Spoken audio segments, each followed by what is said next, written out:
48 లక్షల కోట్లతో కేంద్రం బడ్జెట్ను ప్రవేశపెట్టింది. అయితే ఇందులో తెలంగాణకు దక్కింది గుండు సున్నా అన్న చర్చ ఇప్పుడు జరుగుతోంది. పునర్విభజన చట్టం హామీలు నెరవేర్చాలని ఢిల్లీ చుట్టూ సీఎం సహా మంత్రులు తిరిగినా కూడా బడ్జెట్లో కేంద్రం కనికరం చూపలేకపోయిందన్న వాదన వినిపిస్తోంది. అసలు తెలంగాణ ఏం కోరింది? కేంద్రం ఎందుకు పెడచెవిన పెట్టింది? ఏపీకి ఇస్తామన్న ఆర్థిక సహాయంలో క్లారిటీ లేదా? Watch it.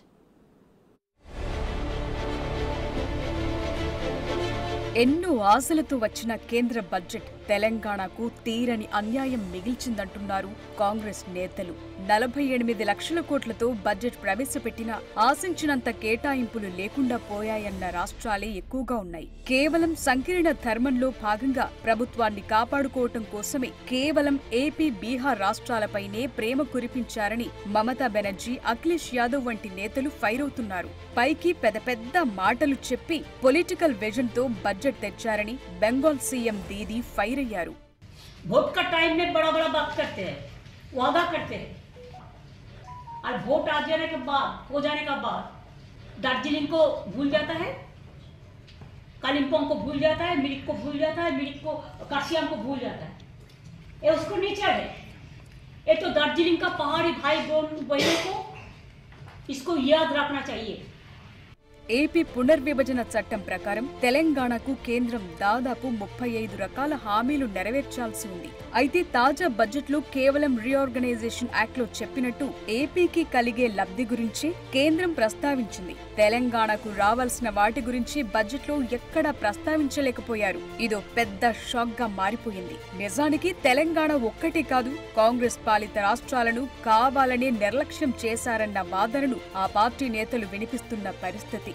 కేంద్ర బడ్జెట్ రాజకీయ ప్రేరేపితంగా ఉందని, ప్రజల కోసం పెట్టింది కాదంటున్నారు. కేంద్ర బడ్జెట్ తెలంగాణ పట్ల వివక్ష కాదని, కక్షపూరితంగా వ్యవహరించారని సీఎం రేవంత్ రెడ్డి ఫైర్ అయ్యారు. ప్రధాని సహా కేంద్ర మంత్రులను వరుసగా కలిసినా లాభం లేకుండా పోయిందన్నారు.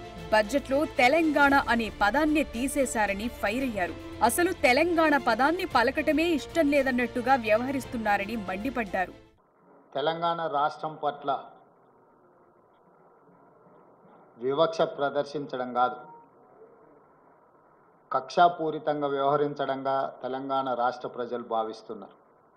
మొదటిసారి తెలంగాణ రాష్ట్రంలో ప్రభుత్వం ఏర్పడిన వెంటనే నేను, ఉప ముఖ్యమంత్రి బట్టి విక్రమార్క గారు ప్రధానమంత్రి గారిని కలిసి ఎన్నికలు ముగిసిపోయినాయి, వివక్ష లేని, వివాదాలు లేని సత్సంబంధాలను రాష్ట్ర కేంద్ర ప్రభుత్వాల మధ్యలో నెలకొల్పి అభివృద్ధికి ఒకరికొకరం సహకరించుకొని ముందుకు వెళ్తామని మొదటిసారి కలిసి చెప్పడం జరిగింది. రెండవసారి నరేంద్ర మోడీ గారు తెలంగాణ రాష్ట్ర పర్యటనకు వచ్చినప్పుడు ఆదిలాబాద్లో నేనే స్వయంగా వెళ్ళి వారికి స్వాగతం పలికి ఆ రోజు ఒక అడుగు నేను ముందుకు వేసి, ఈ దేశంలో ప్రధానమంత్రి పెద్దన్న లాంటి వాడు, మీరు పెద్దన్నలాగా వ్యవహరించాల్సిన అవసరం ఉన్నది.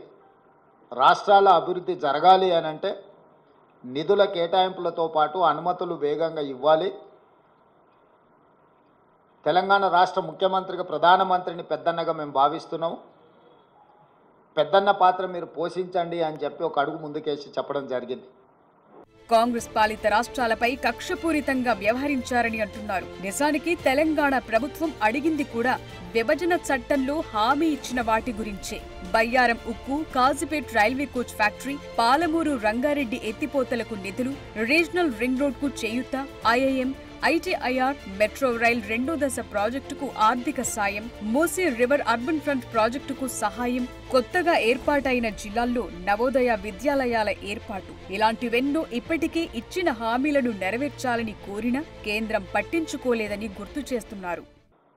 పునర్విభజన చట్టంలో భాగంగా ఆంధ్రప్రదేశ్కు నిధులు ఇచ్చినప్పుడు పునర్విభజన చట్టంలో భాగంగా తెలంగాణకు నిధులు ఇవ్వాలన్న బాధ్యత కేంద్ర ప్రభుత్వానికి లేదా?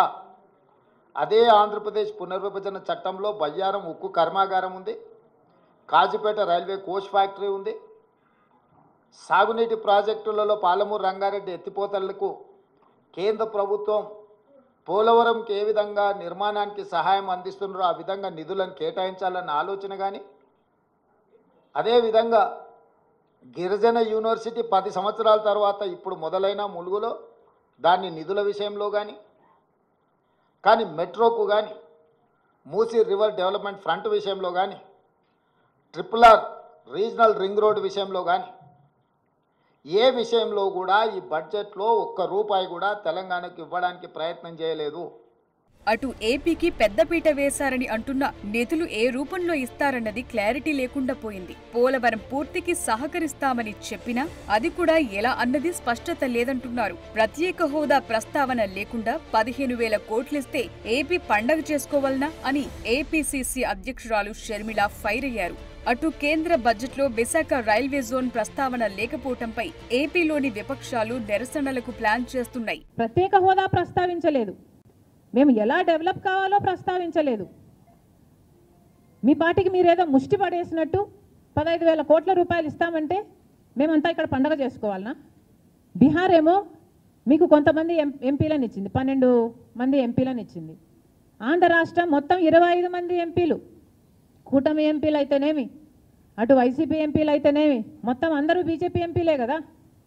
మరి ఇంతమంది ఎంపీలను మీరు తీసుకుని మీరు కొనుక్కున్నట్టు మీరు డబ్బులు ఇస్తున్నారు, మేము అమ్ముడు పోయినట్టు మీకు సలాం కొట్టాలి. ఏం చెప్పదలుచుకుంది బీజేపీ పార్టీ? మీరు నిజంగా ఏం న్యాయం చేస్తున్నారు? అయితే కేంద్ర బడ్జెట్ను బీజేపీ నేతలు సమర్థించుకుంటున్నారు.